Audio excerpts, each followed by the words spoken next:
Let's begin with the pivotal moment. General Michael Langley's Senate testimony accusing Captain Ibrahim Traoré of using Burkina Faso's gold reserves to cement military rule. Dr. Mensah, why did this statement ignite such swift outrage across Africa? Langley's accusation struck a nerve because it echoed centuries-old patterns. By suggesting Burkina Faso's gold was being misused, he implied Africans couldn't be trusted with their own wealth-reviving colonial-era attitudes. The lack of evidence made it feel more like a rebuke than a fact-based claim. That historical resonance is crucial. Would you say this single sentence carried more weight than any official policy change? Absolutely. Sometimes, rhetoric shapes reality. In this case, Langley's words were a symbolic slap, not just to Traoré, but to African sovereignty at large. It reignited debates over who gets to decide how resources are managed. Let's explore those colonial echoes further. How did Langley's statement evoke memories of foreign domination for so many Africans? The language mirrored the paternalism of the past, when Western officials routinely questioned African leaders' competence. It suggested that resource control was legitimate only when aligned with Western interest, a narrative many hoped was buried decades ago. In that sense, the backlash wasn't just about gold, but dignity. Did African commentators make that connection explicit? They did. Commentators across Mali, Ghana, and the DRC called it neo-colonial rhetoric. Even Traoré's critics united in defending national pride. It quickly became a pan-African issue, transcending local politics. Transitioning from history to modernity, how did social media amplify this controversy? Platforms like Twitter and WhatsApp acted as accelerants. Langley's quote was rapidly translated into local dialects, sparking grassroots debates.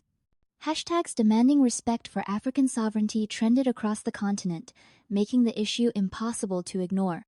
Would you say this digital mobilization marked a new era in African public diplomacy? It did. Unlike past decades, where narratives were set by international media, African citizens now shape the global conversation in real time. This bottom-up pressure forced governments and even foreign embassies to respond swiftly. We saw an unusual outcome. The controversy briefly united political rivals in Burkina Faso and beyond. How did Langley's comment foster such unity? Even opponents of Traoré's militarized rule felt compelled to defend the country's dignity. The insult was seen as an attack on collective African agency. Demonstrations, murals, and forums emerged across borders, focusing on sovereignty rather than internal division. Is this kind of unity sustainable, or is it just a reaction to external pressure? While it may be temporary, these moments leave a lasting legacy. They provide a template for how external threats can catalyze national and regional solidarity, at least in matters of principle. Moving behind the scenes, what happened inside U.S. diplomatic circles as the backlash mounted? There was a palpable sense of crisis. African governments began freezing communication, intelligence sharing slowed, and invitations to joint summits disappeared. Internal cables described growing fatigue with the old model of engagement. So, it wasn't the protests but the diplomatic silence that truly worried U.S. officials? Precisely. When allies stop returning your calls, that is a much deeper problem than street demonstrations. It signals a potential strategic realignment, which Washington recognized as a serious threat to its influence. In response, Langley issued a public apology and later, surprisingly, praised Traoré. How did this reversal play out on both sides? Langley's apology was seen in Africa as a capitulation, not reconciliation. The praise, which followed soon after, felt insincere, more like a strategic repositioning than genuine admiration. Burkina Faso's government met it with professional detachment, not celebration. Is there a risk that these reversals damage credibility rather than repair relationships? Absolutely. Rapid shifts in rhetoric can undermine trust, making it harder for future statements to be taken at face value.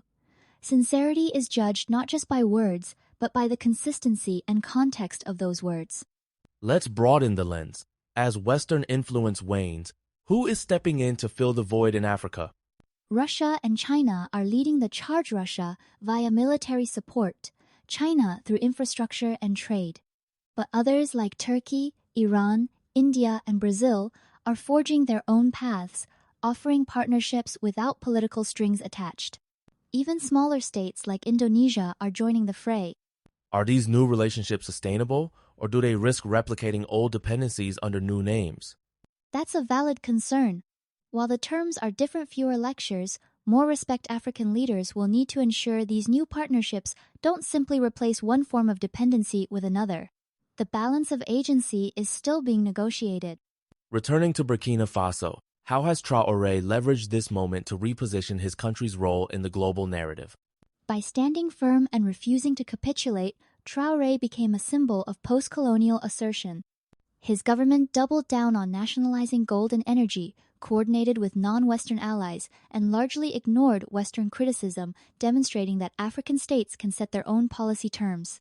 Does this signal a permanent change in how African leaders interact with the West?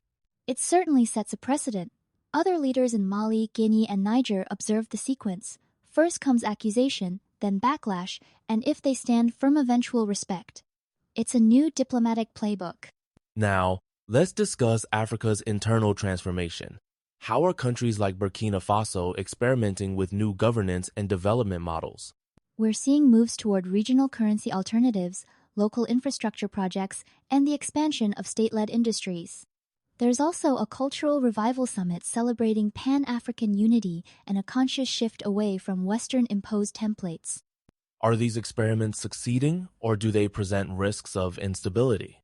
There's risk, certainly. Not every model will work, but the key is agency. Successes like stable nationalization efforts boost confidence. Failures are seen as lessons, not as proof of inherent incapacity. The process itself is what's transformative. As we wrap up, what does all this mean for the future of Western engagement in Africa? Can the U.S. and Europe adapt to this new reality? The West faces a choice: listen and partner as equals or risk irrelevance. The era of dictating terms is ending. If Washington and Brussels continue to rely on old habits, conditional aid, public criticism, prescriptive models, they'll be sidelined by actors who respect Africa's autonomy. So, Langley's reversal wasn't just about one general or one country, but a sign of a global recalibration? Exactly. African nations are now leading their own narratives, and the world is adjusting accordingly. The next phase will be defined by how external powers respond not with words, but with genuine respect for African agency.